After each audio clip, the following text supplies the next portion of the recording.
হেই WhatsApp, তোমরা সবাই কেমন আছো? আশা করছি অনেক ভালো আছো। সো আমি অনেক ভালো আছি।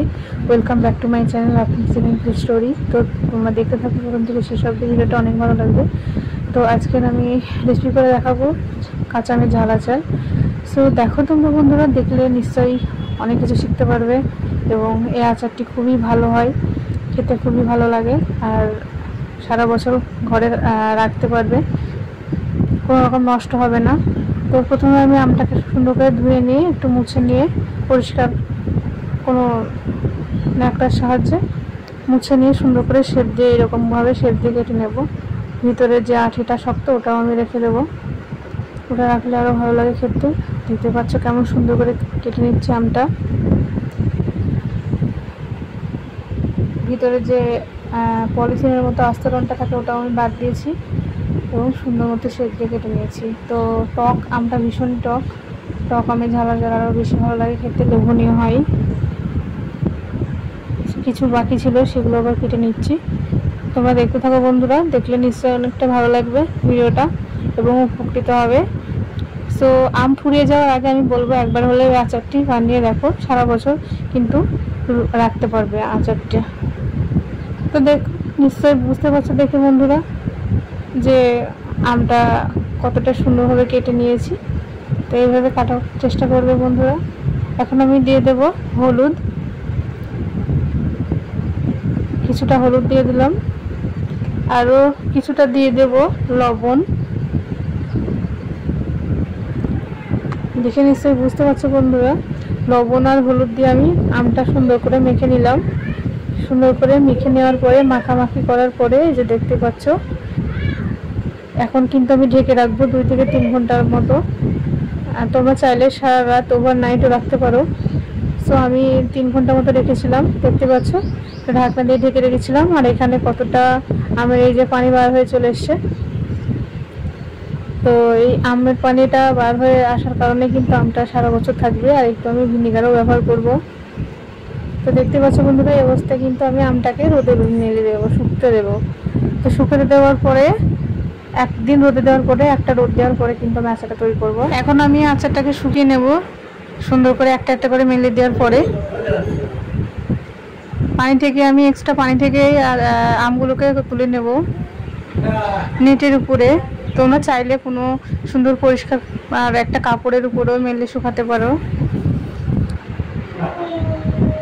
আমি এই নেটের সাহায্যে শুকাই যতগুলো আচার করি, যত রকম। এটা হচ্ছে আমার আম্মু বড়ি দেয়, বড়ি দেওয়ার নেট। সো দেখতে পাচ্ছ বন্ধুরা কতটা সুন্দর লাগছে দেখতে। তো আমি একটা একটা করে সুন্দর করে মেলে দিচ্ছি এখন আমগুলোকে। কালারটা কিন্তু অসাধারণ হয়েছে বন্ধুরা, দেখতেই পাচ্ছ হলুদ আর সবুজ দুটোর মিশ্রণে খুবই অসাধারণ লাগছে, চমৎকার লাগছে দেখতে।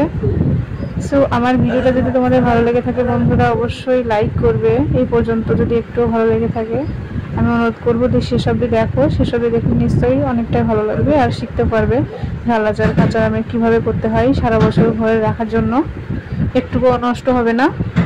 সো দেখো বন্ধুরা, এখন আমি সবটাই মিলে দিয়েছি শুকানোর জন্য একটা একটা করে, যাতে একটা গায়ে একটা না লেগে যায় ওইভাবে আমি কিন্তু ছড়িয়ে ছিটিয়ে দিয়েছি মিলে। এখন আমি এটাকে উপরে মেলে দেব তারের উপরে, 2 দিকে 2টো তার দেওয়া আছে। তো তারের উপরে এই যে নিচে দেখতে পাচ্ছ বাঁধানোর মতো একটা কাঠ দেওয়া আছে। এটা কিন্তু আমার আম্মু বড়িও এইভাবে শুকায়। তো এইভাবে কিন্তু রোদটা খুব সুন্দর হয়, দেখতে পাচ্ছ বন্ধুরা, একদম রোদটা আমের গায়ের উপরে এসে লাগবে সরাসরি।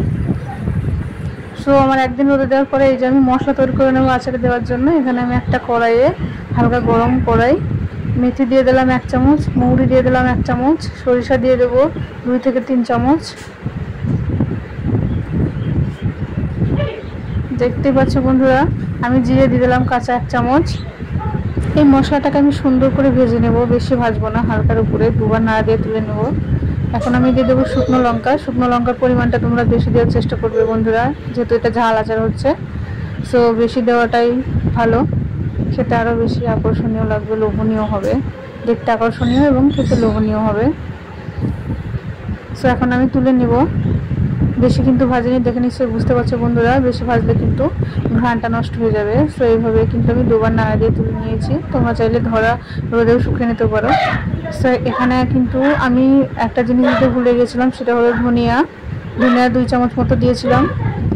আর এখানে দিয়ে দিলাম শুকনো লঙ্কাটা, একটু মানে ভাজাটা কম হয়েছে ওই জন্য, একটু নরম নরম ছিল ওই জন্য আমি আরো একবার ভেজে নিলাম। এখন দিয়ে দিলাম একই মশলাতে। এখন আমি ঠান্ডা হতে দেবো মশলাটা, ঠান্ডা হয়ে গেলে কিন্তু আমি মিক্সার করে নেবো। তোমরা চাইলে শিলপাটাতেও বেটে নিতে পারো। এখানে কিন্তু আমি কড়াইয়ে দিয়ে দিচ্ছি সরিষার তেল। সরিষার তেলটা আমি গরম করব।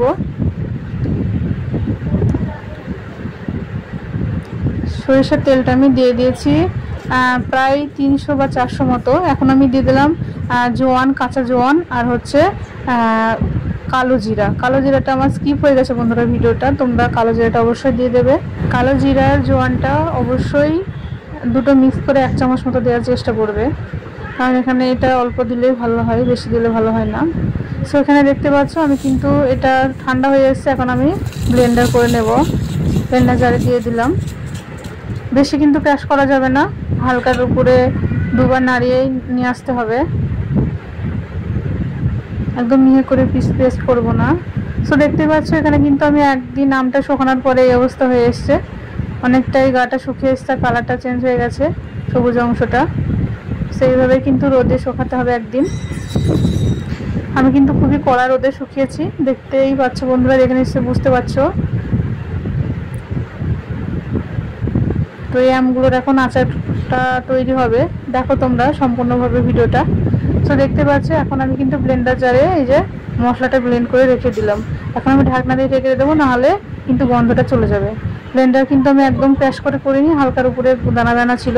এখন আমার তেলটাও মানে বেশি গরম নেই, বেশি তেলটা গরম অবস্থায় কিন্তু এই বয়মে দেওয়া যাবে না বন্ধুরা। বয়মটা কিন্তু আমি সুন্দর করে শুকিয়ে বয়মের জারটা আমি কিন্তু মুছে নিয়ে রেখেছিলাম পরিষ্কার করে। সো এখন আমি কিন্তু 2 হাতা বা 2 চামচ তেলটা দেওয়ার পরে, বেশি গরম নাই, তেলটা হালকা একদম মানে হাতে সহ্য হওয়ার মতো এরকম কুসুম গরম, ওরকমভাবে দিয়েছি, দিয়ে গায়ে নাড়িয়ে নিয়েছি। সো এইদিকে আমি একটা পাত্রে দিয়ে দিলাম এই যে মশলাটা, ঝাল আচারের মশলাটা দেওয়ার পরে কিন্তু এখানে 2 হাতা বা 1 হাতা মতো আমি তেল দিয়ে দেব। সো তেল দেওয়ার আগে কিন্তু আমি এখন শুকনো লঙ্কা দিয়ে দেব। শুকনো লঙ্কা, গুঁড়ো লঙ্কাটা তোমরা অবশ্যই দেওয়ার চেষ্টা করবে বন্ধুরা। আর এখানে দিয়ে দিলাম পরিমাণ মতো লবণ, ঝাল যতটা পরিমাণ আছে সেই মতো আমি লবণ দিয়েছি, যেহেতু এটা টক আম সেই জন্য লবণটা বেশি লাগবে। সো এখানে তোমরা হলুদও দিতে পারো বন্ধুরা, হলুদ দিলে রঙটা একটু সুন্দর হবে, বাট হলুদ না দিলেও চলবে আমার মতে যেটা বলে। আর এখানে আমি দিয়ে দিলাম ভিনিগার, আর ভিনিগারটা আমি পরিমাণ মতো দিয়েছি, ওখানে যতটুকু আম সেই পরিমাণ মতো 2 মুঠি মতো দিয়েছি, বা টেবিল চামচের মতো 2 থেকে 3 চামচ হবে, তো এটাই অনেক যথেষ্ট। আর এখানে আমি তেল দিয়ে দিলাম। আর আমি এখানে হলুদ দিলাম না একটা কারণ আমের গায়ে আগে থেকে হলুদ মেশানো আছে, ওই জন্য। তোমরা চাইলে হলুদ দিতেও পারো। সো এখানে আমি কিছুটা তেল আমি এই মশলার উপরে রেখে দেব। এটাকে এখন নাড়িয়ে নেব সুন্দর করে। আমার নাড়ানো হয়ে গেছে, এখন আমি কিন্তু আমগুলো ঢেলে দেব। দেখতে পাচ্ছ বন্ধুরা মশলাটা কিন্তু একদম রেডি আমার। এখন আমি আমগুলো মশলার উপরে ঢেলে দেব। ঝাল আচারের একদম সুন্দর পারফেক্ট রেসিপি বন্ধুরা এটাই। সো তোমরা চাইলে অবশ্যই ট্রাই করতে পারো বাড়িতে। আমি বলছি তোমরা উপকৃত হবে, অবশ্যই উপকৃত হবে, কারণ এটাই ঝাল আচারের আসল রেসিপি। এইরকমভাবে যদি রাখা হয় তো সারা বছর নষ্ট হয় না, আমি গ্যারান্টি দিয়ে বলতে পারি বন্ধুরা, কারণ আমি এরকমভাবেই তৈরি করি। তো দেখতে পাচ্ছ বন্ধুরা কতটা সুন্দরভাবে আমি মেখে নিচ্ছি, আর কতটা ভালো লাগছে দেখে এখনই মনে হচ্ছে খেয়ে নিই, জিভে জল চলে আসছে। বন্ধুরা অবশ্যই কমেন্ট করবে তোমরা জিভে জল এসছে কিনা, যদি দেখে থাকো আমার ভিডিওটা। তো এখন আমার মাখা হয়ে গেছে, এটা একটু বেশিক্ষণই মাখতে হবে। মেখে নেওয়ার পরে এখন আমি বয়মে রেখে দেব।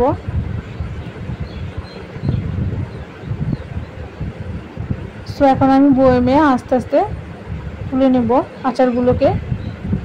দেখতে কতটা লোভনীয় পারফেক্ট হয়েছে নিশ্চয় দেখে বুঝতে পারছো বন্ধুরা। তো এখন আমি কিন্তু বয়মে তুলে নিচ্ছি।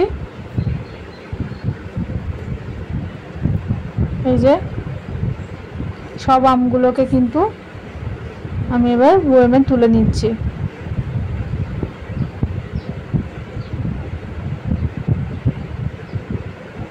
তোমরা চাইলে বন্ধুরা এটা কোনো চামচ বা হাতার সাহায্যেও বানাতে পারো।